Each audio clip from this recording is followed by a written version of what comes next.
ਜੀ ਆਇਆਂ ਨੂੰ ਖੁਸ਼ਾਮਦੀਦ।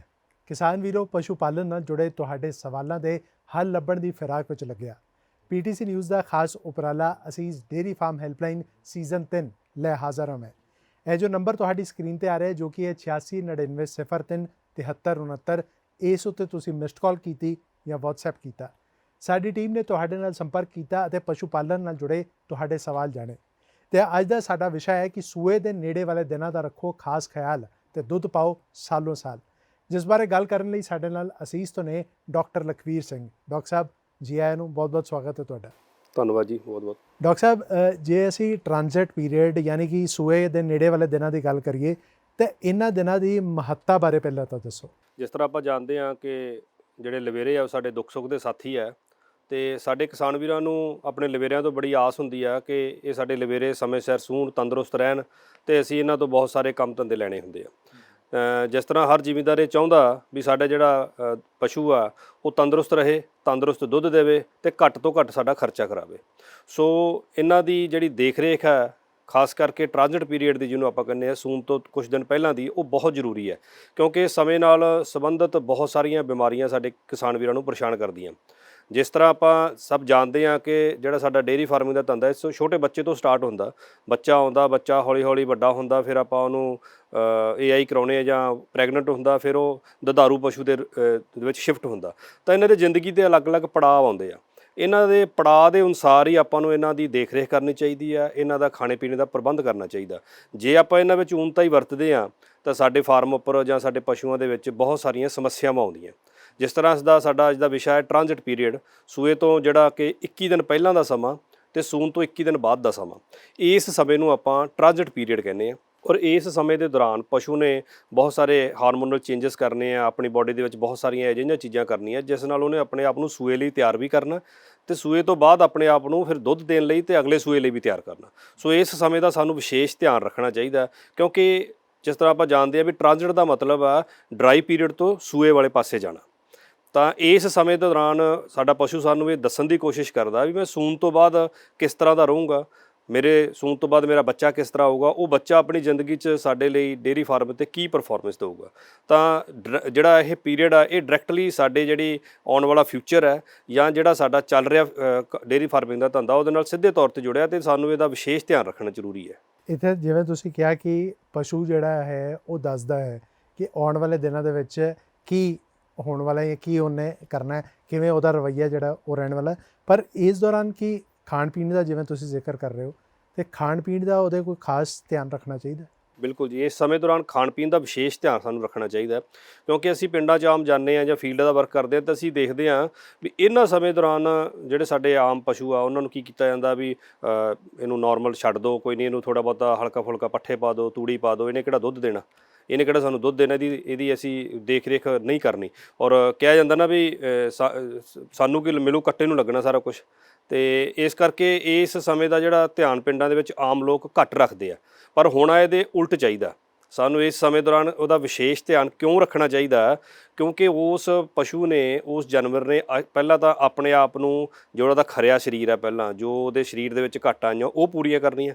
ਉਸ ਤੋਂ ਬਾਅਦ ਉਹਨੇ ਆਪਣੇ ਬੱਚੇ ਦੇ ਲਈ ਜੋ ਉਹਦੇ ਅੰਦਰ ਪੇਟ 'ਚ ਬੱਚਾ ਪਲ ਰਿਹਾ, ਪਿਛਲੇ ਜਿਹੜਾ ਟ੍ਰਾਂਜ਼ਿਟ ਪੀਰੀਅਡ ਮੈਂ ਤੁਹਾਨੂੰ ਦੱਸਿਆ 21 ਦਿਨ ਦਾ ਹੁੰਦਾ, ਉਸ ਤੋਂ ਪਹਿਲਾਂ ਡਰਾਈ ਪੀਰੀਅਡ ਦੇ ਵਿੱਚ ਉਹਨੇ ਆਪਣੇ ਬੱਚੇ ਨੂੰ ਪੂਰਾ ਤਿਆਰ ਕਰਨਾ ਕਿਉਂਕਿ ਬੱਚੇ ਦੀ ਗਰੋਥ ਬਹੁਤ ਤੇਜ਼ ਇਹਨਾਂ ਡਰਾਈ ਪੀਰੀਅਡ ਅਤੇ ਟ੍ਰਾਂਜ਼ਿਟ ਪੀਰੀਅਡ ਵਿੱਚ ਹੁੰਦੀ ਹੈ। ਇਸ ਤੋਂ ਇਲਾਵਾ ਜਿਹੜੇ ਉਹਦੇ ਚੱਡੇ ਦੇ ਵਿੱਚ ਟੁੱਟ ਫੁੱਟ ਹੋਈ ਆ ਪਿਛਲੀ ਮਿਲਕਿੰਗ ਦੇ ਦੌਰਾਨ, ਉਹਨੇ ਆਪਣੇ ਜਿਹੜੇ ਚੱਡੇ ਦੇ ਸੈੱਲ ਆ ਉਹਨੂੰ ਤਿਆਰ ਕਰਨਾ ਵੀ ਦੁਬਾਰਾ ਵੱਧ ਤੋਂ ਵੱਧ ਦੁੱਧ ਦੇ ਸਕੇ। ਬੌਲੀ ਤਿਆਰ ਕਰਨੀ ਹੈ ਜਿਹਨੂੰ ਆਪਾਂ ਕੋਲੋਸਟਰਮ ਕਹਿੰਦੇ ਹਾਂ, ਪਹਿਲੀ ਫੀਡਿੰਗ ਜਿਹੜੀ ਕਿ ਇੱਕ ਅੰਮ੍ਰਿਤ ਮੰਨੀ ਜਾਂਦੀ ਹੈ ਬੱਚੇ ਲਈ। ਆਪਣੀ ਮਾਂ ਨੇ ਆਪਣਾ ਪੂਰੇ ਸਰੀਰ ਦੀ ਜਾਨ ਕਹਿ ਲਈਏ, ਐਨਰਜੀ ਕਹਿ ਲਈਏ, ਆਪਣੇ ਬੱਚੇ ਲਈ ਤਿਆਰ ਕਰਨੀ ਹੈ। ਅਤੇ ਜੇ ਕਿਤੇ ਉਹਨੂੰ ਬੈਲੈਂਸ ਡਾਈਟ ਹੀ ਨਹੀਂ ਮਿਲ ਰਹੀ ਤਾਂ ਉਹ ਜਿਹੜਾ ਪਸ਼ੂ ਆ ਉਹ ਇਸ ਨੂੰ ਤਿਆਰ ਹੀ ਨਹੀਂ ਕਰ ਸਕਦਾ। ਜੇ ਆਪਾਂ ਵਿਸ਼ੇਸ਼ ਧਿਆਨ ਰੱਖਣ ਦੀ ਗੱਲ ਕਰੀਏ ਤਾਂ ਸਭ ਤੋਂ ਪਹਿਲਾਂ ਤਾਂ ਸਾਨੂੰ ਇਹਦਾ ਜਿਹੜਾ ਧਿਆਨ ਆ ਉਹ ਸੂਣ ਤੋਂ 2.5-3 ਮਹੀਨੇ ਪਹਿਲਾਂ ਹੀ ਸਟਾਰਟ ਕਰ ਦੇਣਾ ਚਾਹੀਦਾ ਕਿਉਂਕਿ ਇਸ ਸਮੇਂ ਦੇ ਵਿੱਚ ਅਸੀਂ ਦੇਖ ਸਕਦੇ ਹਾਂ ਵੀ ਸਾਡੇ ਪਸ਼ੂ ਦਾ ਜਿਹੜਾ BCS ਆ ਉਹ ਕਿੱਦਾਂ ਦਾ। BCS ਤੇ ਜਿੱਦਾਂ ਨਿਖਿਲ ਜੀ ਆਪਾਂ ਪਿੱਛੇ ਇੱਕ ਪੂਰਾ ਟੌਪਿਕ ਵੀ ਤਿਆਰ ਕੀਤਾ BCS ਦੇ ਉੱਪਰ, ਤਾਂ BCS ਬਹੁਤ ਜ਼ਰੂਰੀ ਹੈ। ਜੇਕਰ ਸਾਡੇ ਸੂਣ ਵਾਲੇ ਪਸ਼ੂ ਦਾ BCS ਬਹੁਤ ਜ਼ਿਆਦਾ ਹੋ ਗਿਆ, ਮੋਟਾ ਹੋ ਗਿਆ ਸਾਡਾ ਪਸ਼ੂ, ਤਾਂ ਵੀ ਇਹ ਸੂਏ ਨਾਲ ਸੰਬੰਧਿਤ ਬਿਮਾਰੀਆਂ ਆਉਣਗੀਆਂ। ਸਾਡਾ ਪਸ਼ੂ ਮੋਟਾ ਨਹੀਂ ਚਾਹੀਦਾ, ਸਾਨੂੰ ਸਾਡਾ ਪਸ਼ੂ ਤੰਦਰੁਸਤ ਚਾਹੀਦਾ। ਇਸ ਤੋਂ ਇਲਾਵਾ ਜੇ ਸਾਡਾ ਪਸ਼ੂ ਕਮਜ਼ੋਰ ਆ, ਦੇਖਣ ਨੂੰ ਆਪਾਂ ਨੂੰ ਲੱਗ ਰਿਹਾ ਜਿਸ ਤਰ੍ਹਾਂ BCS ਦੀ ਗੱਲ ਕਰੀਏ 2 ਤੋਂ ਥੱਲੇ ਜਾਂ 2.5 ਤੋਂ ਥੱਲੇ ਉਹਦਾ BCS ਸਕੋਰ ਚਲਾ ਗਿਆ, ਤਾਂ ਉਹ ਸਿੱਧਾ ਹੀ ਇੰਡੀਕੇਟ ਕਰਦਾ ਵੀ ਇਹ ਜਿਹੜਾ ਸੂਣ ਵਾਲਾ ਪਸ਼ੂ ਸੂਣ ਤੋਂ ਬਾਅਦ ਇਹਦੀ ਜੇਰ ਫਸ ਸਕਦੀ ਹੈ, ਜਾਂ ਇਹਦੇ ਸੂਏ ਦੇ ਵਿੱਚ ਡਿਸਟੋਕੀਆ ਵਗੈਰਾ ਕੁਝ ਵੀ ਦਿੱਕਤਾਂ ਆ ਸਕਦੀਆਂ।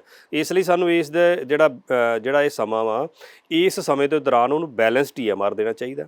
ਬੈਲੈਂਸ TMR ਦੇ ਵਿੱਚ ਸਾਨੂੰ ਇਸ ਸਮੇਂ ਦੇ ਦੌਰਾਨ ਕਿਸੇ ਨਾ ਕਿਸੇ ਆਪਣੇ ਨੇੜ ਦੇ ਪੜ੍ਹੇ ਲਿਖੇ ਵੈਟਰਨਰੀ ਡਾਕਟਰ ਨਾਲ ਗੱਲ ਕਰਕੇ ਉਹ ਸਾਨੂੰ ਪਸ਼ੂ ਦਿਖਾਉਣਾ ਚਾਹੀਦਾ, ਕਿਉਂਕਿ ਦੇਖ ਕੇ ਪਸ਼ੂ ਨੂੰ ਬਹੁਤ ਸਾਰੀਆਂ ਚੀਜ਼ਾਂ ਜੱਜ ਕਰ ਸਕਦੇ ਆ ਕਿ ਪਸ਼ੂ ਦੀ ਕੋਈ ਡਿਵਰਮਿੰਗ ਤਾਂ ਨਹੀਂ ਹੋਣ ਵਾਲੀ, ਕੋਈ ਪਸ਼ੂ ਤੋਂ ਆਪਾਂ ਨੂੰ ਦੇਖ ਕੇ ਰੱਖ ਨਹੀਂ ਰਿਹਾ ਵੀ ਇਹਦੀ ਕੋਈ ਸਕਿਨ ਤਾਂ ਨਹੀਂ ਜ਼ਿਆਦਾ ਖਰਾਬ ਹੋ ਰਹੀ। ਕਿਉਂਕਿ ਇਸ ਸਮੇਂ ਦੇ ਦੌਰਾਨ ਹੁੰਦਾ ਕੀ ਹੈ, ਪਿੰਡਾਂ ਦੇ ਵਿੱਚ ਲੋਕ ਇਸ ਸਮੇਂ ਦੌਰਾਨ ਉਲਟ ਚੀਜ਼ਾਂ ਕਰਨੀਆਂ ਸਟਾਰਟ ਕਰ ਦਿੰਦੇ ਆ। ਉਲਟ ਚੀਜ਼ਾਂ ਦੇ ਵਿੱਚ ਜਿਵੇਂ ਕੜਾਹ ਬਣਾ ਕੇ ਦੇਣਾ, ਘਿਓ ਦੇਣਾ, ਤੇਲ ਦੇਈ ਜਾਂਦੇ ਆ। ਇਸ ਤੋਂ ਇਲਾਵਾ ਲਿਕੁਇਡ ਕੈਲਸ਼ੀਅਮ ਹੋ ਗਈ, ਮਿਨਰਲ ਮਿਕਸਚਰ ਹੋ ਗਏ, ਇਹ ਟ੍ਰਾਂਜ਼ਿਟ ਪੀਰੀਅਡ 'ਚ ਦੇਈ ਜਾਂਦੇ, ਜਿੱਥੇ ਕਿ ਆਪਾਂ ਇਹ ਚੀਜ਼ਾਂ ਨਹੀਂ ਦੇਣੀਆਂ।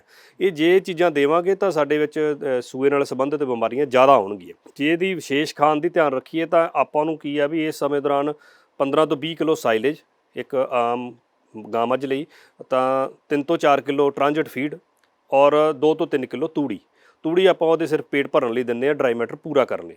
ਤੇ ਇਹੋ ਜਿਹੀ ਫੀਡ ਜਾਂ ਇਹੋ ਜਿਹਾ TMR ਆਪਾਂ ਨੂੰ ਡਿਜ਼ਾਈਨ ਕਰਨਾ ਚਾਹੀਦਾ ਕਿ ਥੋੜ੍ਹਾ ਖਾ ਕੇ ਪਸ਼ੂ ਸਾਡਾ ਜਿਹੜਾ ਉਹ ਆਪਣੇ ਪੂਰੇ ਨਿਊਟ੍ਰੀਐਂਟਸ ਲੈ ਲਵੇ, ਤਾਂ ਕਿ ਆਉਣ ਵਾਲੀਆਂ ਜਿਹੜੀਆਂ ਸੂਏ ਤੋਂ ਬਾਅਦ ਦੀਆਂ ਜਿਹੜੀਆਂ ਸਮੱਸਿਆਵਾਂ ਉਹ ਤੋਂ ਸਾਡਾ ਪਸ਼ੂ ਬਚ ਸਕੇ।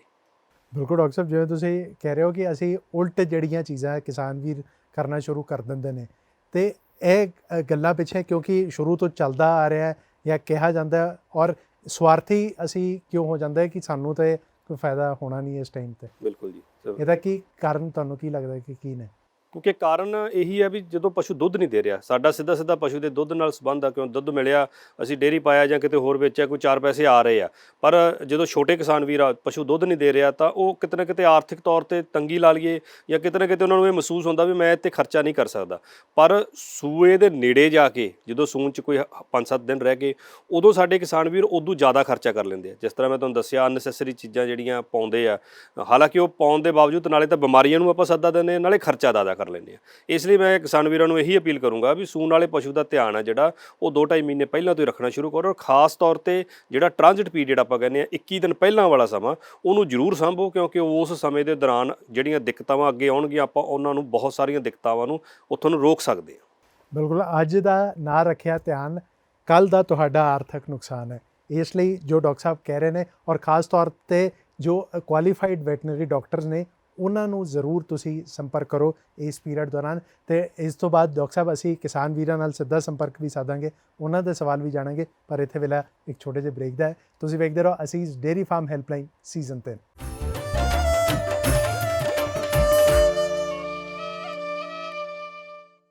ਬ੍ਰੇਕ ਤੋਂ ਬਾਅਦ ਤੁਹਾਡਾ ਸਵਾਗਤ ਹੈ। ਤੁਸੀਂ ਵੇਖ ਰਹੇ ਹੋ ਅਸੀਸ ਡੇਅਰੀ ਫਾਰਮ ਹੈਲਪਲਾਈਨ ਸੀਜ਼ਨ 3 ਤੇ ਅੱਜ ਦਾ ਸਾਡਾ ਵਿਸ਼ਾ ਹੈ ਕਿ ਸੂਏ ਦੇ ਨੇੜੇ ਵਾਲੇ ਦਿਨਾਂ ਦਾ ਰੱਖੋ ਖਾਸ ਧਿਆਨ ਤੇ ਦੁੱਧ ਪਾਓ ਸਾਲੋ ਸਾਲ। ਤੇ ਸਾਡੇ ਨਾਲ ਅਸੀਸ ਤੋਂ ਨੇ ਡਾਕਟਰ ਲਖਵੀਰ ਸਿੰਘ। ਡਾਕਟਰ ਸਾਹਿਬ, ਹੁਣ ਅਸੀਂ ਕਿਸਾਨ ਵੀਰਾਂ ਨਾਲ ਸੰਪਰਕ ਸਾਧਾਂਗੇ, ਕਾਲ ਦੇ ਜ਼ਰੀਏ ਜੁੜਾਂਗੇ ਤੇ ਉਹਨਾਂ ਦੇ ਸਵਾਲ ਜਾਣਾਂਗੇ। ਤੇ ਪਹਿਲੇ ਕਿਸਾਨ ਵੀਰ ਸਾਡੇ ਨਾਲ ਜੁੜ ਚੁੱਕੇ ਨੇ, ਉਹਨਾਂ ਦਾ ਸਵਾਲ ਕੀ ਹੈ ਉਹ ਜਾਣਦੇ ਆ। ਹਾਂਜੀ, ਕੀ ਨਾਂ ਹੈ ਜੀ ਤੁਹਾਡਾ, ਕਿੱਥੋਂ ਬੋਲ ਰਹੇ ਹੋ? ਸਰ, ਮੇਰਾ ਨਾਮ ਵਰਪਾਲ ਸਿੰਘ, ਪਿੰਡ ਕਰਮੂਵਾਲਾ, ਜ਼ਿਲ੍ਹਾ ਤਰਨਤਾਰਨ ਜੀ। ਹਾਂਜੀ, ਆਪਣਾ ਸਵਾਲ ਪੁੱਛੋ ਜੀ। ਡਾਕਟਰ ਸਾਹਿਬ, ਜੇਕਰ ਆਪਾਂ ਟ੍ਰਾਂਜੀਸ਼ਨ ਪੀਰੀਅਡ ਜਾਂ ਪਸ਼ੂਆਂ ਦਾ ਸਹੀ ਧਿਆਨ ਨਹੀਂ ਰੱਖਦੇ, ਸਾਡੇ ਪਸ਼ੂਆਂ ਨੂੰ ਸੂਣ ਵੇਲੇ ਜਾਂ ਉਸ ਤੋਂ ਬਾਅਦ ਕੀ ਸਮੱਸਿਆ ਆ ਸਕਦੀਆਂ? ਜੀ ਬਿਲਕੁਲ ਵਰਪਾਲ ਜੀ, ਬਹੁਤ ਵਾਜਬ ਕੁਐਸਚਨ ਤੁਸੀਂ ਪੁੱਛਿਆ। ਕਿਉਂਕਿ ਜੇ ਆਪਾਂ ਟ੍ਰਾਂਜ਼ਿਟ ਸਮੇਂ ਦਾ ਜਿਹੜਾ ਧਿਆਨ ਨਹੀਂ ਰੱਖਦੇ, ਸੂਣ ਤੋਂ ਕੁਝ ਦਿਨ ਪਹਿਲਾਂ ਦਾ ਜਿਹੜਾ ਸਮੇਂ ਦੀ ਆਪਾਂ ਗੱਲ ਕਰ ਰਹੇ ਹਾਂ, ਤਾਂ ਆਪਾਂ ਗੱਲ ਕੀਤੀ ਵੀ ਬਹੁਤ ਸਾਰੀਆਂ ਬਿਮਾਰੀਆਂ ਲੱਗ ਸਕਦੀਆਂ। ਉਹਨਾਂ ਬਿਮਾਰੀਆਂ ਦੇ ਵਿੱਚੋਂ ਜਿਵੇਂ ਸੂਤਕੀ ਬੁਖਾਰ ਹੋ ਗਿਆ, ਜੇਰ ਦਾ ਫਸਣਾ ਹੋ ਗਿਆ, ਕਿਟੋਸਿਸ ਹੋ ਗਈ, ਡੋਨਰ ਕਾਊ ਸਿੰਡਰੋਮ ਹੋ ਗਿਆ, ਜਾਂ ਫੈਟੀ ਲਿਵਰ ਹੋ ਗਿਆ। ਇਹ ਕੁਝ ਅਜਿਹੀਆਂ ਬਿਮਾਰੀਆਂ ਜਿਹੜੀਆਂ ਸੂਏ ਦੇ ਰੱਖ ਰਖਾਵ ਤੇ ਖੁਰਾਕ ਨਾਲ ਜੁੜੀਆਂ ਹੁੰਦੀਆਂ। ਇਹਨਾਂ ਬਿਮਾਰੀਆਂ ਨੂੰ ਅਸੀਂ ਆਪਣੇ ਫਾਰਮ ਉੱਪਰ ਘੱਟ ਕਰ ਸਕਦੇ ਹਾਂ। ਅਸੀਂ ਦੇਖਦੇ ਹਾਂ ਫੀਲਡ ਵਿੱਚ ਲੋਕਾਂ ਦਾ ਇਹ ਰੁਝਾਨ ਆ ਵੀ ਜੇ ਮੰਨ ਲਓ ਜੇਰ ਫਸ ਗਈ ਜਾਂ ਸੂਤਕੀ ਬੁਖਾਰ ਹੋਊਗਾ ਤੇ ਅਗਲੇ ਸੂਏ ਜ਼ਰੂਰ ਆਊਗਾ, ਪਰ ਇਹ ਬਿਲਕੁਲ ਗਲਤ ਗੱਲ ਆ। ਜੇਕਰ ਤੁਸੀਂ ਪਸ਼ੂ ਦਾ ਧਿਆਨ ਰੱਖੋ, ਪੂਰਾ ਉਹਦੇ ਖਾਣ ਪੀਣ ਦਾ ਪੂਰਾ ਸਹੀ ਧਿਆਨ ਰੱਖੋ, ਉਹਦੇ ਡੀਕੈਟ ਨੂੰ ਬੈਲੈਂਸ ਕਰਕੇ ਰੱਖੋ, ਤਾਂ ਸਾਡੇ ਪਸ਼ੂ ਵਿੱਚ ਇਹ ਦਿੱਕਤ ਨੂੰ ਅਸੀਂ ਅਗਲੇ ਸੂਏ ਵਿੱਚ ਰੋਕ ਸਕਦੇ ਹਾਂ, ਔਰ ਕਾਫੀ ਹੱਦ ਤੱਕ ਰੋਕ ਸਕਦੇ ਹਾਂ। ਜਿਹੜੀਆਂ ਮੈਂ ਬਿਮਾਰੀਆਂ ਦੀ ਗੱਲ ਕੀਤੀ ਹੈ, ਇਹ ਬਿਮਾਰੀਆਂ ਸਾਡਾ ਜਿਹੜਾ ਆਰਥਿਕ ਨੁਕਸਾਨ ਤਾਂ ਕਰਦੀਆਂ। ਮੰਨ ਲਓ ਜੇਰ ਫਸ ਗਈ ਹੈ ਜਾਂ ਕਿਟੋਸਿਸ ਹੋ ਗਈ ਹੈ ਜਾਂ ਪਸ਼ੂਆਂ 'ਚ ਸੂਤਕੀ ਬੁਖਾਰ ਆ ਗਿਆ ਤਾਂ ਸਾਡਾ ਨਾਰਮਲ ਗੱਲ ਆ 3 ਤੋਂ 5000 ਰੁਪਏ ਦਾ ਖਰਚਾ ਹੁੰਦਾ ਹੀ ਹੁੰਦਾ। ਇਸ ਤੋਂ ਇਲਾਵਾ ਜਿਵੇਂ ਆਰਓਪੀ ਹੋ ਗਈ ਜਿਹਨੂੰ ਆਪਾਂ ਜੇਰ ਦਾ ਫਸਣਾ ਕਹਿੰਦੇ ਹਾਂ, ਜਾਂ ਸੂਤਕੀ ਬੁਖਾਰ ਹੋ ਗਿਆ, ਸਮੇਂ ਰਹਿੰਦੇ ਆਪਾਂ ਕਿਸੇ ਚੰਗੇ ਡਾਕਟਰ ਨੂੰ ਨਹੀਂ ਮਿਲੇ ਤਾਂ ਸਾਡੇ ਪਸ਼ੂ ਦਾ ਮਾਲੀ ਨੁਕਸਾਨ ਵੀ ਕਰ ਸਕਦੀ ਹੈ, ਇਹਨਾਂ ਦੀ ਜਾਨ ਵੀ ਜਾ ਸਕਦੀ ਹੈ, ਕਿਉਂਕਿ ਜਿਹੜੀਆਂ ਇਹ ਬਿਮਾਰੀਆਂ ਇਹ ਖਤਰਨਾਕ ਨੇ। ਜਿਸ ਤਰ੍ਹਾਂ ਆਪਾਂ ਗੱਲ ਕਰ ਲਈਏ ਵੀ ਜੇਰ ਫਸ ਗਈ, ਜੇ ਜੇਰ ਪਸ਼ੂ ਦੀ ਫਸ ਗਈ ਆਪਾਂ ਸਮੇਂ ਰਹਿੰਦੇ ਨਾ ਹੀ ਕਢਾਈ, ਪਸ਼ੂ ਜ਼ੋਰ ਮਰੀ ਜਾਂਦਾ, ਉਹਨੇ ਭਾਰ ਕੱਢ ਦੇਣਾ ਬਾਹਰ ਸਾਰਾ, ਤਾਂ ਜੇਰ ਫਸੂਗੀ ਤਾਂ ਉਹ ਸਾਰਾ ਸੂਆ ਦੁੱਧ ਵੀ ਘੱਟ ਦਊਗਾ, ਪਲੱਸ ਪਸ਼ੂ ਦੇ ਰਹਿਣ 'ਚ ਵੀ ਦਿੱਕਤ ਆਊਗੀ, ਜੋ ਕਿ ਕਿਤੇ ਨਾ ਕਿਤੇ ਅੱਗੇ ਜਾ ਕੇ ਰਿਪੀਟ ਬਰੀਡਿੰਗ ਹੋਣ ਦਾ ਕਾਰਨ ਬਣੂਗਾ। ਇਸੇ ਤਰ੍ਹਾਂ ਹੀ ਕੁਝ ਪ੍ਰੈਕਟਿਸਿਸ ਨੇ ਸਾਡੇ ਫਾਰਮ ਤੇ ਜਿਨ੍ਹਾਂ ਨੂੰ ਅਸੀਂ ਚੇਂਜ ਕਰਨਾ। ਸਾਡੇ ਪਿੰਡਾਂ ਦੇ ਵਿੱਚ ਆਮ ਕੀ ਦੇਖਿਆ ਜਾਂਦਾ ਵੀ ਜਿੰਨਾ ਚਿਰ ਮੱਝ ਗਾਂ ਸਾਡੀ ਜੇਰ ਨਹੀਂ ਪਾਉਂਦੀ, ਲੋਕ ਦੁੱਧ ਹੀ ਨਹੀਂ ਪਿਆਉਂਦੇ ਬੱਚੇ ਨੂੰ।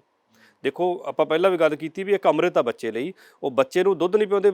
ਉਹ ਜੇ ਹੁੰਦਾ ਕੀ ਸਿਸਟਮ ਆ ਵੀ ਸਾਡੀ ਜਿਹੜੀ ਮੱਝ ਗਾਂ ਆ ਉਹ ਉਡੀਕ ਕਰ ਰਹੀ ਆ ਵੀ ਕਿਸਾਨ ਵੀਰ ਮੇਰੇ ਬੱਚੇ ਨੂੰ ਛੱਡੇ ਤੇ ਮੈਂ ਜੇਰ ਪਾਵਾਂ, ਤੇ ਕਿਸਾਨ ਵੀਰ ਇਹ ਸੋਚ ਰਿਹਾ ਵੀ ਇਹ ਜੇਰ ਪਾਵੇ ਤੇ ਮੈਂ ਬੱਚੇ ਨੂੰ ਛੱਡਾਂ, ਤੇ ਉਹ ਉਲਟ ਪ੍ਰੈਕਟਿਸਿਸ ਹੋ ਗਈਆਂ। ਇਹਨਾਂ ਨੂੰ ਆਪਾਂ ਸੁਧਾਰ ਸਕਦੇ ਹਾਂ ਕੁਛ ਆਪਣੇ ਫਾਰਮ ਲੈਵਲ ਤੇ। ਇਸ ਤੋਂ ਇਲਾਵਾ ਮੰਨ ਲਓ ਜਿਵੇਂ ਮੈਂ ਆਪਾਂ ਗੱਲ ਕੀਤੀ ਵੀ ਸੂਤਕੀ ਬੁਖਾਰ ਹੋ ਰਿਹਾ, ਉਹ ਕਿਤੇ ਨਾ ਕਿਤੇ ਕੈਲਸ਼ੀਅਮ ਦੀ ਰੈਗੂਲੇਸ਼ਨ ਨਾਲ ਜੁੜਿਆ ਹੁੰਦਾ। ਜੇ ਆਪਾਂ ਸੂਣ ਵਾਲੇ ਦਿਨਾਂ ਦਾ ਧਿਆਨ ਰੱਖਾਂਗੇ, ਕੈਲਸ਼ੀਅਮ ਠੀਕ ਚੱਲ ਰਹੀ ਹੈ ਬਾਡੀ ਦੇ ਵਿੱਚ, ਪੀਟੀਐਚ ਹਾਰਮੋਨ ਠੀਕ ਕੰਮ ਕਰ ਰਿਹਾ, ਤਾਂ ਅਸੀਂ ਬਹੁਤ ਹੱਦ ਤੱਕ ਇਹਨਾਂ ਬਿਮਾਰੀਆਂ ਨੂੰ ਰੋਕ ਸਕਦੇ ਹਾਂ, ਜੋ ਕਿ ਸਾਡੇ ਕਿਸਾਨ ਵੀਰਾਂ ਲਈ ਲਾਹੇਵੰਦ ਹੋ ਸਕਦਾ। ਬਿਲਕੁਲ, ਬਹੁਤ ਹੀ ਵਿਸਤਾਰਪੂਰਵਕ ਡਾਕਟਰ ਸਾਹਿਬ ਨੇ ਜਾਣਕਾਰੀ ਦਿੱਤੀ, ਤਾਂ ਮੈਨੂੰ ਲੱਗਦਾ ਹੈ ਕਿ ਸਾਡੇ ਕਿਸਾਨ ਵੀਰ ਇਸ ਜਾਣਕਾਰੀ ਤੋਂ ਮੁਤਮਈਨ ਹੋਣਗੇ। ਇਸ ਦੇ ਨਾਲ ਹੀ ਡਾਕਟਰ ਸਾਹਿਬ ਅਗਲੇ ਕਿਸਾਨ ਵੀਰ ਵੀ ਸਾਡੇ ਨਾਲ ਜੁੜ ਚੁੱਕੇ ਨੇ, ਉਹਨਾਂ ਦਾ ਸਵਾਲ ਕੀ ਹੈ ਉਹ ਵੀ ਜਾਣਦੇ ਹਾਂ। ਹਾਂਜੀ, ਕੀ ਨਾਂ ਹੈ ਜੀ ਤੁਹਾਡਾ, ਕਿੱਥੋਂ ਬੋਲ ਰਹੇ ਹੋ? ਸਰ ਮੇਰਾ ਨਾਮ ਸਾਹਿਬਜੀਤ ਸਿੰਘ ਹੈ। ਕਿੱਥੋਂ ਗੱਲ ਕਰ ਰਹੇ ਹੋ ਜੀ? ਸਰ ਬਠਿੰਡੇ ਤੋਂ, ਕੋਟ ਸਮੀਤ ਤੋਂ। ਹਾਂਜੀ, ਆਪਣਾ ਸਵਾਲ ਪੁੱਛੋ ਜੀ। ਡੀਕੈਟ ਬਾਰੇ ਪੁੱਛ ਰਹੇ ਸੀ ਵੀ ਕੀ ਚੀਜ਼ ਆ, ਉਹਦਾ ਕੀ ਮਤਲਬ ਹੈ ਤੇ ਕਿੰਨਾ ਕੁ ਜ਼ਰੂਰੀ ਹੈ ਆਪਾਂ ਨੂੰ ਡੀਕੈਟ ਕਰਨਾ ਪਸ਼ੂ? ਬਿਲਕੁਲ ਜੀ, ਡੀਕੈਟ ਦਾ ਮਤਲਬ ਡਾਇਟਰੀ ਕਟਾਈਨ ਡਿਫਰੈਂਸ। ਇਹਦਾ ਮਤਲਬ ਕੀ ਹੈ ਵੀ ਜਿਹੜਾ ਸਾਡਾ ਪਸ਼ੂ ਸੂਣ ਦੇ ਨੇੜੇ ਆ, 15 ਦਿਨ ਦੇ ਆਸ-ਪਾਸ ਦਾ ਪਸ਼ੂ ਆ, ਉਹਦਾ ਡੀਕੈਟ ਨੈਗੇਟਿਵ ਹੋਣਾ ਬਹੁਤ ਜ਼ਰੂਰੀ ਹੈ। ਡੀਕੈਟ ਨੈਗੇਟਿਵ ਦਾ ਮਤਲਬ ਕੀ ਹੈ ਵੀ ਜਿਹੜਾ ਸਾਡੇ ਪਸ਼ੂ ਦੀ ਯੂਰਿਨ ਦੀ ਪੀਐਚ ਹੁੰਦੀ ਹੈ, ਪਿਸ਼ਾਬ ਦੀ ਪੀਐਚ, ਜੇ ਆਪਾਂ ਦੁਧਾਰੂ ਪਸ਼ੂ ਦੀ ਗੱਲ ਕਰੀਏ ਤਾਂ ਉਹਦੀ ਪੀਐਚ 7 ਜਾਂ 7 ਤੋਂ ਉੱਪਰ ਹੋ ਸਕਦੀ ਹੈ। ਜੇਕਰ ਸਾਡੇ ਦੁਧਾਰੂ ਪਸ਼ੂ ਦੀ ਇੰਨੀ ਪੀਐਚ ਹੈ ਤਾਂ ਕੋਈ ਸਮੱਸਿਆ ਵਾਲੀ ਗੱਲ ਨਹੀਂ। ਪਰ ਜੇ ਆਪਾਂ ਸੂਣ ਵਾਲੇ ਪਸ਼ੂ ਦੀ ਗੱਲ ਕਰੀਏ, ਜਿਹੜਾ ਸੂਣ ਤੋਂ 10-15 ਦਿਨ ਪਹਿਲਾਂ ਰਹੇ, ਉਹਦੇ ਯੂਰਿਨ ਦੀ ਜਿਹੜੀ ਪਿਸ਼ਾਬ ਦੀ ਪੀਐਚ ਹੈ ਉਹ 6 ਤੋਂ ਲੈ ਕੇ 6.5 ਦੇ ਵਿੱਚ ਰਹਿਣੀ ਚਾਹੀਦੀ, ਜਿਹੜੀ ਬਹੁਤ ਜ਼ਰੂਰੀ ਹੈ। ਜੇਕਰ ਇਹ ਨਹੀਂ ਰਹਿੰਦੀ ਤਾਂ ਸਾਨੂੰ ਇਹ ਇੰਡੀਕੇਸ਼ਨ ਹੈ, ਇੱਕ ਸਾਨੂੰ ਇਹ ਸਿੱਧਾ ਪਤਾ ਚੱਲਦਾ ਵੀ ਸਾਡੇ ਫਾਰਮ ਤੇ ਮੈਟਾਬੋਲਿਕ ਡਿਸਆਰਡਰ ਜਿਹੜੇ ਆਪਾਂ ਪਹਿਲਾਂ ਗੱਲ ਕੀਤੀ ਹੈ, 4-5 ਬਿਮਾਰੀਆਂ, ਉਹਨਾਂ 'ਚੋਂ ਕੋਈ ਨਾ ਕੋਈ ਸਮੱਸਿਆ ਸਾਡੇ ਫਾਰਮ ਤੇ ਆ ਸਕਦੀ ਆ। ਇਸ ਨੂੰ ਆਪਾਂ ਕਿਸ ਤਰ੍ਹਾਂ ਕੰਟਰੋਲ ਕਰ ਸਕਦੇ ਹਾਂ, ਜੇ ਆਪਾਂ ਇਹਦੇ ਬਾਰੇ ਗੱਲ ਕਰੀਏ ਤਾਂ ਸਾਨੂੰ ਇਸ ਸਮੇਂ ਦੌਰਾਨ ਪਸ਼ੂ ਦੀ ਖੁਰਾਕ ਦਾ ਖਾਸ ਧਿਆਨ ਰੱਖਣਾ ਚਾਹੀਦਾ। ਜੇ ਖੁਰਾਕ ਦੀ ਗੱਲ ਕਰੀਏ, ਜਿਸ ਤਰ੍ਹਾਂ ਸੀਜ਼ਨ ਚੱਲ ਰਿਹਾ ਹੁਣ ਸਾਡੇ ਫਾਰਮ ਵੀਰਾਂ ਕੋਲੇ ਬਰਸੀਨ, ਰਾਈਕਾ ਜਾਂ ਲੂਸਨ ਆ ਜਾਊਗਾ। ਇਹ ਜਿਹੜਾ ਹੈਗਾ ਟ੍ਰਾਂਜ਼ਿਟ ਪੇਸ ਦੇ ਐਨੀਮਲ ਨੂੰ ਨਹੀਂ ਖਵਾਉਣਾ, ਕਿਉਂਕਿ ਇਹਨਾਂ 'ਚ ਪੋਟਾਸ਼ੀਅਮ ਬਹੁਤ ਜ਼ਿਆਦਾ ਹੁੰਦਾ, ਇਹ ਸਾਡੇ ਪਸ਼ੂਆਂ ਦੇ ਵਿੱਚ ਡੀਕੈਟ ਬੈਲੈਂਸ ਨਹੀਂ ਹੋਣ ਦਿੰਦਾ। ਇਸ ਤੋਂ ਇਲਾਵਾ ਡਾਈਟ ਦਾ ਜੇ ਆਪਾਂ ਧਿਆਨ ਰੱਖੀਏ ਤਾਂ ਕੁਝ ਨੈਗੇਟਿਵ ਚਾਰਜ ਵਾਲੇ ਜਿਹੜੇ ਚੀਜ਼ਾਂ ਨੇ ਉਹ ਯੂਜ਼ ਕਰਨੇ ਚਾਹੀਦਾ, ਜਿੱਦਾਂ ਕਲੋਰਾਈਡਸ ਹੋ ਗਏ, ਸਲਫੇਟ ਹੋ ਗਏ, ਫਾਸਫੇਟਸ ਹੋ ਗਏ। ਇਹਨਾਂ ਨੂੰ ਪਸ਼ੂ ਦੀ ਖੁਰਾਕ ਵਿੱਚ ਉਹਨਾਂ ਦੀ ਲੋੜ ਅਨੁਸਾਰ ਦੇਣਾ ਚਾਹੀਦਾ। ਤੇ ਜਿਹੜੇ ਪੋਜ਼ਿਟਿਵ ਆਇਨਸ ਨੇ, ਜਿਸ ਤਰ੍ਹਾਂ ਸੋਡੀਅਮ, ਪੋਟਾਸ਼ੀਅਮ ਹੋ ਗਿਆ ਜਾਂ ਕੈਲਸ਼ੀਅਮ ਹੋ ਗਈ ਜਾਂ ਮੈਗਜ਼ੀਨ ਹੋ ਗਿਆ, ਇਹਨਾਂ ਪੋਜ਼ਿਟਿਵ ਚਾਰਜ ਵਾਲੇ ਜਿਹੜੇ ਚੀਜ਼ਾਂ ਨੇ, ਇਹਨਾਂ ਨੂੰ ਉਹਦੀ ਡਾਈਟ ਦੇ ਵਿੱਚੋਂ ਜਾਂ ਤਾਂ ਬਿਲਕੁਲ ਹੀ ਬੰਦ ਕਰ ਦੇਣਾ ਚਾਹੀਦਾ। ਜੇ ਲੋੜ ਹੈ ਤਾਂ ਕਿਸੇ ਨਾ ਕਿਸੇ ਨਿਊਟ੍ਰੀਸ਼ਨ ਵਾਲੇ ਬੰਦੇ ਨਾਲ ਗੱਲ ਕਰਕੇ ਹੀ ਇਹਨਾਂ ਦੀ ਵਰਤੋਂ ਕਰਨੀ ਚਾਹੀਦੀ ਹੈ, ਕਿਉਂਕਿ ਇਹ ਵੀ ਕਿਤੇ ਨਾ ਕਿਤੇ ਜਾ ਕੇ ਜਿਹੜਾ ਡੀਕੈਟ ਆ ਉਹਨੂੰ ਬੈਲੈਂਸ ਨਹੀਂ ਹੋਣ ਦਿੰਦੇ। ਜੇ ਸਾਡੇ ਫਾਰਮ ਦੇ ਉੱਪਰ ਯੂਰਿਨ ਦੀ ਪੀਐਚ 6.5 ਆ ਤਾਂ ਜਿਹੜੇ ਹਾਰਮੋਨ ਦੀ ਆਪਾਂ ਗੱਲ ਕੀਤੀ ਹੈ, ਜੇ 6.5 ਆ ਤੇ ਇੱਕ ਪੀਟੀਐਚ ਹਾਰਮੋਨ ਆ, ਪੈਰਾਥਾਇਰੋਇਡ ਹਾਰਮੋਨ, ਜਿਹੜਾ ਬਲੱਡ ਦੇ ਵਿੱਚ ਕੈਲਸ਼ੀਅਮ ਨੂੰ ਰੈਗੂਲੇਟ ਕਰਦਾ, ਕੈਲਸ਼ੀਅਮ ਨੂੰ ਜਿਹੜਾ ਬਣਾ ਕੇ ਰੱਖਦਾ, ਤਾਂ ਉਹ ਐਕਟੀਵੇਟ ਰਹਿੰਦਾ। ਜੇ ਯੂਰਿਨ ਦੀ ਪੀਐਚ ਇਸ ਤੋਂ ਉੱਪਰ ਚਲੀ ਗਈ, 7 ਚਲੀ ਗਈ ਮੰਨ ਲਓ, ਤਾਂ ਉਹ ਜਿਹੜਾ ਪੀਟੀਐਚ ਹਾਰਮੋਨ ਆ ਉਹਨੇ ਆਪਣਾ ਕੰਮ ਪ੍ਰੋਪਰ ਤਰੀਕੇ ਨਾਲ ਨਹੀਂ ਕਰਨਾ, ਜਿਸ ਕਰਕੇ ਕੈਲਸ਼ੀਅਮ ਨਾਲ ਰਿਲੇਟਡ ਸਮੱਸਿਆਵਾਂ ਸਾਡੇ ਫਾਰਮ ਦੇ ਉੱਤੇ ਆਉਣਗੀਆਂ। ਸੋ ਡੀਕੈਟ ਬੈਲੈਂਸ ਕਰਨਾ ਸਾਡੇ ਲਈ ਬਹੁਤ ਜ਼ਰੂਰੀ ਆ, ਔਰ ਇਹਦੀ ਯੂਰਿਨ ਪੀਐਚ ਤੋਂ ਆਪਾਂ ਦੇਖ ਸਕਦੇ ਹਾਂ। ਬਹੁਤ ਈਜ਼ੀ ਵੇ ਆ, ਆਪਾਂ ਬਹੁਤ ਆਸਾਨ ਤਰੀਕੇ ਨਾਲ ਯੂਰਿਨ ਦੀ ਪੀਐਚ ਤੋਂ ਲੈ ਕੇ ਤਾਂ ਆਪਾਂ ਦੇਖ ਸਕਦੇ ਹਾਂ ਸਾਡੀ ਯੂਰਿਨ ਦੀ ਪੀਐਚ 6.5 ਦੇ ਆਸ-ਪਾਸ ਹੀ ਹੋਣੀ ਚਾਹੀਦੀ ਆ, ਤਾਂ ਜੋ ਜਿਹੜੀਆਂ ਮੈਟਾਬੋਲਿਕ ਬਿਮਾਰੀਆਂ ਨੇ ਇਹਨਾਂ ਤੋਂ ਆਪਣੇ ਪਸ਼ੂਆਂ ਨੂੰ ਅਸੀਂ ਬਚਾ ਸਕੀਏ। ਬਿਲਕੁਲ, ਜਿਵੇਂ ਡਾਕਟਰ ਸਾਹਿਬ ਨੇ ਕਿਹਾ ਕਿ ਡੀਕੈਟ ਦਾ ਧਿਆਨ ਬਹੁਤ ਜ਼ਰੂਰੀ ਹੈ ਰੱਖਣਾ, ਕਿਉਂਕਿ ਜੇ ਤੁਸੀਂ ਨਹੀਂ ਰੱਖਦੇ ਹੋ ਤਾਂ ਤੁਸੀਂ ਬਿਮਾਰੀਆਂ ਨੂੰ ਜਿਹੜਾ ਆਪ ਸੱਦਾ ਆਪਣੇ ਫਾਰਮ ਤੇ ਦੇ ਰਹੇ ਹੋ। ਤੇ ਇਸ ਦੇ ਨਾਲ ਹੀ ਡਾਕਟਰ ਸਾਹਿਬ ਹੁਣ ਅਗਲੇ ਕਿਸਾਨ ਵੀਰ ਵੀ ਸਾਡੇ ਨਾਲ ਜੁੜ ਚੁੱਕੇ ਨੇ, ਉਹਨਾਂ ਦਾ ਸਵਾਲ ਵੀ ਜਾਣਦੇ ਹਾਂ। ਹਾਂਜੀ, ਕੀ ਨਾਂ ਹੈ ਜੀ ਤੁਹਾਡਾ, ਕਿੱਥੋਂ ਬੋਲ ਰਹੇ ਹੋ? ਰਾਜ ਕੁਮਾਰ ਹੈ ਜੀ, ਪਿੰਡ ਮੇਰਾ ਬਲੇਲ ਕੇ ਕਾਮਲ ਹੈ ਜੀ। ਜੀ ਰਾਜਕੁਮਾਰ ਜੀ, ਆਪਣਾ ਸਵਾਲ ਪੁੱਛੋ। ਸਰ ਜਿਹੜੇ ਆਪਣੇ ਅੱਜ ਕੱਲ੍ਹ ਪੰਜੀਰੀ ਫੀਡਾਂ ਬਾਜ਼ਾਰ ਵਿੱਚ ਮਿਲਦੀਆਂ, ਉਹਨਾਂ ਦਾ ਰੇਟ ਵੀ ਜ਼ਿਆਦਾ ਤੇ ਸਾਡੇ ਲਈ ਕੀ ਲਾਹੇਵੰਦ ਹੈਗੀਆਂ? ਬਿਲਕੁਲ ਜੀ, ਬਹੁਤ ਵਾਜਬ ਕੁਐਸਚਨ ਇਹਨਾਂ ਨੇ ਪੁੱਛਿਆ ਕਿਉਂਕਿ ਬਾਜ਼ਾਰ ਦੇ ਵਿੱਚ ਬਹੁਤ ਅਲੱਗ-ਅਲੱਗ ਤਰ੍ਹਾਂ ਦੀਆਂ ਫੀਡਾਂ ਆਉਂਦੀਆਂ। ਸਭ ਤੋਂ ਪਹਿਲਾਂ ਤਾਂ ਮੈਂ ਇਹ ਕਹਿਣਾ ਚਾਹੂੰਗਾ ਵੀ ਕੋਈ ਚੰਗੀ ਕੰਪਨੀ ਇੰਨੀਆਂ ਫੀਡਾਂ ਬਣਾਉਂਦੀ ਕਿਉਂ? ਇਹਦਾ ਕੋਈ ਮਹੱਤਵ ਹੋਊਗਾ। ਦੁੱਧ ਵਾਲੇ ਪਸ਼ੂਆਂ ਲਈ ਅਲੱਗ ਫੀਡ ਆਉਂਦੀ ਹੈ, ਬੱਚਿਆਂ ਲਈ ਅਲੱਗ ਆਉਂਦੀ ਹੈ, ਹੀਫਰ ਲਈ ਅਲੱਗ ਆਉਂਦੀ ਹੈ, ਅਤੇ ਪੰਜੀਰੀ ਫੀਡ ਜਿਹਨੂੰ ਆਪਾਂ ਕਹਿੰਦੇ ਹਾਂ ਉਹ ਸੂਣ ਤੋਂ ਪਹਿਲਾਂ ਜਿਹੜੀ ਫੀਡ ਆਪਾਂ ਪਾਉਂਦੇ ਉਹਨੂੰ ਪੰਜੀਰੀ ਫੀਡ ਕਹਿੰਦੇ ਆ। ਇਹ ਮਹਿੰਗੀ ਵੀ ਹੁੰਦੀ ਆ ਆਮ ਫੀਡਾਂ ਤੋਂ। ਇਹਦਾ ਵੀ ਕਾਰਨ ਆ ਕਿਉਂਕਿ ਇਸ ਫੀਡ ਦੇ ਵਿੱਚ ਬਹੁਤ ਸਾਰੇ ਤੱਤ ਪਾਏ ਜਾਂਦੇ ਆ ਜਿਹੜੇ ਪਸ਼ੂ ਦੇ ਸਰੀਰ ਨੂੰ ਜ਼ਰੂਰੀ ਹੈ। ਇਸ ਫੀਡ ਦੇ ਵਿੱਚ ਹਾਈ એનર્ਜੀ ਹੁੰਦੀ ਆ, ਹਾਈ ਫੈਟ, ਹਾਈ ਪ੍ਰੋਟੀਨ ਇਹ ਫੀਡ ਬਣਦੀ ਹੈ। ਕਿਉਂਕਿ ਨਿਕਲ ਜੀ ਹੁੰਦਾ ਕੀ ਹੈ ਵੀ ਜਿਹੜਾ ਪਸ਼ੂ ਸੂਣ ਦੇ ਨੇੜੇ ਹੁੰਦਾ ਉਸ ਪਸ਼ੂ ਦੇ ਵਿੱਚ ਖਾਣ ਦੀ ਸਮਰੱਥਾ ਘਟ ਜਾਂਦੀ ਹੈ, ਜਿਹਨੂੰ ਆਪਾਂ ਕਹਿੰਦੇ ਹਾਂ ਡਰਾਈ ਮੈਟਰ ਇਨਟੇਕ ਘਟ ਗਿਆ। ਹੁਣ ਉਸ ਪਸ਼ੂ ਨੂੰ ਆਪਾਂ ਅਜਿਹੀ ਫੀਡ ਦੇਣੀ ਹੈ ਜਿਹਦੇ ਵਿੱਚ ਥੋੜ੍ਹੀ ਫੀਡ ਦੇ ਵਿੱਚ ਉਹਨੂੰ ਜ਼ਿਆਦਾ ਤੋਂ ਜ਼ਿਆਦਾ ਨਿਊਟ੍ਰੀਐਂਟਸ ਦੇ ਸਕੀਏ ਤਾਂ ਕਿ ਉਹਦੀ ਰਿਕੁਆਇਰਮੈਂਟ ਪੂਰੀ ਹੋ ਜੇ। ਹੁਣ ਜਿਹੜੀਆਂ ਵੀ ਪੰਜੀਰੀ ਫੀਡ ਆਉਂਦੀ ਆ ਇਹ 2 ਤੋਂ 4 ਕਿਲੋ ਦੀ ਮਾਤਰਾ ਦੇ ਵਿੱਚ ਜੇ ਪਸ਼ੂ ਖਾਂਦਾ ਇਹਨੂੰ, ਹੋਰ ਜੋ ਆਪਾਂ ਉਹਨੂੰ ਸਾਈਲੇਜ ਜਾਂ ਤੂੜੀ ਵਗੈਰਾ ਦਿੰਦੇ ਹਾਂ, ਅਤੇ ਇੰਨੇ ਵਿੱਚ ਪਸ਼ੂ ਦੀ ਜਿਹੜੀ ਰਿਕੁਆਇਰਮੈਂਟ ਉਹ ਪੂਰੀ ਹੁੰਦੀ ਹੈ ਬੋਡੀ ਵੇਟ ਦੇ ਹਿਸਾਬ। ਜੇਕਰ ਪਸ਼ੂ ਦਾ ਬੋਡੀ ਵੇਟ ਬਹੁਤ ਜ਼ਿਆਦਾ ਫਿਰ ਇਹਦੀ ਡੋਜ਼ ਆਪਾਂ ਕਿਸੇ ਡਾਕਟਰ ਦੀ ਸਲਾਹ ਦੇ ਨਾਲ ਆਪਾਂ ਚੇਂਜ ਕਰ ਸਕਦੇ ਹਾਂ। ਇਹਦੇ ਵਿੱਚ ਬਹੁਤ ਸਾਰੇ ਮਾਈਕਰੋ ਨਿਊਟ੍ਰੀਐਂਟਸ ਪਾਏ ਜਾਂਦੇ ਆ, ਜਿੱਦਾਂ ਵਿਟਾਮਿਨ ਈ ਹੋ ਗਈ, ਬਾਈਪਾਸ ਕੋਲੀਨ ਹੋ ਗਿਆ, ਠਿਕਰੀ ਨਿਸ਼ਾਦਰ ਹੋ ਗਿਆ। ਕੁਛ ਅਜਿਹੀਆਂ ਚੀਜ਼ਾਂ ਪਾਈਆਂ ਜਾਂਦੀਆਂ ਕਿ ਜਿਹੜੀਆਂ ਡੀਕੈਟ ਜਿਹਦੀ ਆਪਾਂ ਅੱਗੇ ਵੀ ਗੱਲ ਕਰ ਚੁੱਕੇ ਹਾਂ ਉਹਨੂੰ ਬੈਲੈਂਸ ਕਰਨ, ਅਤੇ ਸਾਡਾ ਜਿਹੜਾ ਪਸ਼ੂ ਆ ਉਹ ਥੋੜ੍ਹੀ ਫੀਡ ਖਾ ਕੇ ਵਧੀਆ ਪਰਫੋਰਮੈਂਸ ਦੇਵੇ। ਜਿਹੜੀ ਇਹਨਾਂ ਨੇ ਗੱਲ ਕੀਤੀ ਹੈ ਮਹਿੰਗੀ ਕਿਉਂ ਆ, ਮੈਨੂੰ ਲੱਗਦਾ ਤੁਹਾਨੂੰ ਆਪਣੇ ਇਸ ਕੁਐਸਚਨ ਦਾ ਵੀ ਆਨਸਰ ਮਿਲ ਗਿਆ ਹੋਣਾ, ਕਿਉਂਕਿ ਇਹਦੇ ਵਿੱਚ ਬਹੁਤ ਸਾਰੀਆਂ ਅਜਿਹੀਆਂ ਚੀਜ਼ਾਂ ਨੇ ਜਿਹੜੀਆਂ ਪਸ਼ੂ ਦੀ ਰਿਕੁਆਇਰਮੈਂਟ ਪੂਰੀਆਂ ਕਰਦੀਆਂ, ਔਰ ਉਹ ਆਪਾਂ ਬਾਹਰ ਤੋਂ ਨਹੀਂ ਦੇ ਸਕਦੇ। ਉਹ ਆਪਾਂ ਇੱਕ ਫੀਡ ਦੇ ਰੂਪ 'ਚ ਹੀ ਉਹਨੂੰ ਦੇ ਸਕਦੇ ਹਾਂ, ਔਰ ਪਸ਼ੂ ਉਹ ਥੋੜ੍ਹੀ ਫੀਡ ਖਾ ਕੇ ਉਹਦੀ ਜਿਹੜੀ ਫਾਈਬਰ ਦੀ ਡਾਈਜੈਸ਼ਨ ਹੈ ਖਾਸ ਕਰਕੇ ਉਹਨੂੰ ਵੀ ਠੀਕ ਰੱਖਣ ਦੇ ਵਿੱਚ ਪੰਜੀਰੀ ਫੀਡ ਮਦਦ ਕਰਦੀ ਹੈ। ਅਤੇ ਜੇ ਉਹਦੀ ਡਾਈਜੈਸ਼ਨ ਠੀਕ ਹੈ, ਜੇ ਉਹਨੂੰ ਤੱਤ ਪੂਰੇ ਮਿਲ ਰਹੇ ਆ, ਅਤੇ ਪਸ਼ੂ ਦੀ ਪਰਫੋਰਮੈਂਸ ਆਪਣੇ ਆਪ ਚੰਗੀ ਰਹੂਗੀ। ਉਹ ਪੁਰਾਣੀ ਕਹਾਵਤ ਹੈ ਕਿ ਸਸਤਾ ਰੋਵੇ ਬਾਰ-ਬਾਰ, ਮਹਿੰਗਾ ਰੋਵੇ ਇੱਕ ਵਾਰ। ਪਰ ਇੱਥੇ ਜਿਹਨੂੰ ਕਹਿੰਦੇ ਕਿ ਜੇ ਅਸੀਂ ਇਹਨੂੰ ਪੰਜੀਰੀ ਫੀਡ ਨੂੰ ਨਹੀਂ ਅਪਣਾਉਂਦੇ ਆ ਤਾਂ ਤੁਸੀਂ ਜਾਣਦੇ ਹੋ ਕਿ ਕਿਵੇਂ ਤੁਹਾਡੇ ਪਸ਼ੂ ਨੂੰ ਬਿਮਾਰੀਆਂ ਜਿਹੜੀਆਂ ਨੇ ਉਹ ਲੱਗ ਸਕਦੀਆਂ ਨੇ, ਕਿਵੇਂ ਉਹਦੀ ਜੇ ਬੈਲੈਂਸ ਡਾਈਟ ਨਹੀਂ ਹੋਵੇਗੀ ਤਾਂ ਕੀ ਮੁਸ਼ਕਲਾਂ ਆ ਸਕਦੀਆਂ ਨੇ। ਉਹਦੇ ਬਾਰੇ ਤਾਂ ਡਾਕਟਰ ਸਾਹਿਬ ਨੇ ਦੱਸਿਆ ਹੀ ਹੈ। ਅਤੇ ਇੱਥੇ ਵੇਲੇ ਇੱਕ ਛੋਟੇ ਜਿਹੇ ਬ੍ਰੇਕ ਤੋਂ ਬਾਅਦ ਜਿੱਥੇ ਇੱਕ ਅਗਾਂਹਵਧੂ ਪਸ਼ੂ ਪਾਲਕ ਨਾਲ ਅਸੀਂ ਮੁਲਾਕਾਤ ਕਰਾਂਗੇ, ਉੱਥੇ ਅੱਜ ਦੇ ਵਿਸ਼ੇ ਨਾਲ ਜੁੜੇ ਮੁੱਖ ਪੁਆਇੰਟਸ ਵੀ ਹੋਣਗੇ। ਤੁਸੀਂ ਵੇਖਦੇ ਰਹੋ Asees dairy farm helpline season 3।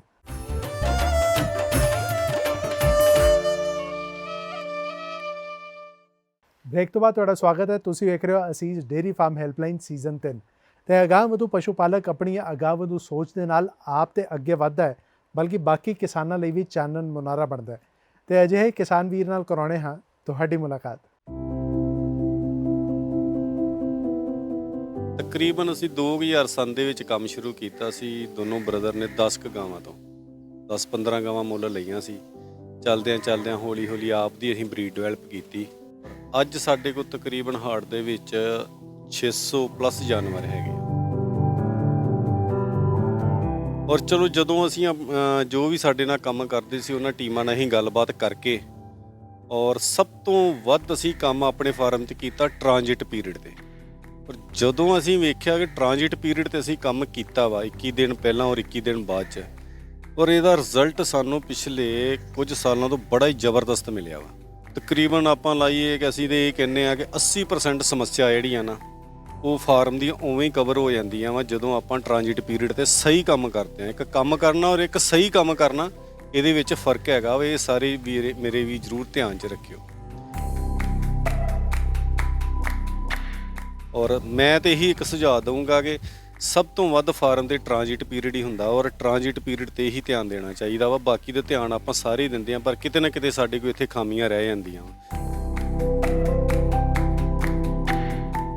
ਕੁਛ ਚੀਜ਼ਾਂ ਇਹੋ ਜਿਹੀਆਂ ਵਾ ਜਿਵੇਂ ਮੈਗਨੀਸ਼ੀਅਮ ਦੀ ਡੈਫੀਸ਼ੀਐਂਸੀ ਬੜੀ ਜ਼ਬਰਦਸਤ ਆਉਂਦੀ ਸੀ ਪਿਛਲੇ ਸਾਲਾਂ ਦੇ ਵਿੱਚ, ਉਹ ਅਸੀਂ ਬੜੀ ਕਵਰ ਕੀਤੀ ਆ। ਕੁਝ PAU ਨੂੰ ਅਸੀਂ ਆਪਣੇ ਨਾਲ ਲਿਆ, ਉਹਨਾਂ ਨੇ ਵੀ ਸਾਨੂੰ ਦੱਸਿਆ ਹੋਇਆ। ਕੋਈ ਡਾਕਟਰਾਂ ਦੀ ਟਾਈਮ 'ਤੇ ਜਿਹੜੀ ਆ ਵਿਜ਼ਿਟ ਕਰਵਾ ਕੇ ਆਪਣੇ ਫਾਰਮ ਦਾ ਪੂਰਾ ਜਿਹੜਾ ਵਾ ਹਾਲ ਚਾਲ ਦਿਖਾ ਕੇ ਉਹ ਕੁਛ ਨਾ ਕੁਛ ਰਿਕਮੈਂਡ ਕਰ ਦਿੰਦੇ ਆ। ਉਹਦੇ ਨਾਲ ਵੀ ਸਾਡੀ ਜ਼ਬਰਦਸਤ ਮੈਨੇਜਮੈਂਟ ਹੋ ਗਈ ਆ। ਟੋਟਲ ਮਿਲਾ ਕੇ ਜਿੰਨੀ ਜ਼ਬਰਦਸਤ ਤੁਹਾਡੀ ਮੈਨੇਜਮੈਂਟ ਹੋ ਜਾਏਗੀ, ਉਹ ਬਾਅਦ ਵਾਲੀ ਹੋ ਜੇ, ਪਹਿਲਾਂ ਵਾਲੀ ਹੋ ਜੇ, ਟ੍ਰਾਂਜਿਟ ਪੀਰੀਅਡ 'ਤੇ ਹੋ ਜੇ, ਜ਼ਬਰਦਸਤ ਕੰਮ ਇੱਥੇ ਹੀ ਚੱਲਦਾ ਵਾ। ਤੁਹਾਡੀ ਅਗਾਂਹਵਧੂ ਸੋਚ ਨੂੰ ਤਾਂ ਸਾਡਾ ਸਲਾਮ ਹੈ। ਅਤੇ ਅੱਜ ਦਾ ਜੋ ਵਿਸ਼ਾ ਹੈ ਕਿ ਸੂਏ ਦੇ ਨੇੜੇ ਵਾਲੇ ਦਿਨਾਂ ਦਾ ਰੱਖੋ ਖਾਸ ਧਿਆਨ ਅਤੇ ਦੁੱਧ ਪਾਓ ਸਾਲੋ ਸਾਲ। ਇਸ ਨਾਲ ਜੁੜੇ ਜੋ ਮੁੱਖ ਪੁਆਇੰਟਸ ਨੇ ਉਸ ਉੱਤੇ ਮੁੜ ਤੋਂ ਇੱਕ ਵਾਰ ਝਾਤ ਪਾਉਂਦੇ ਹਾਂ।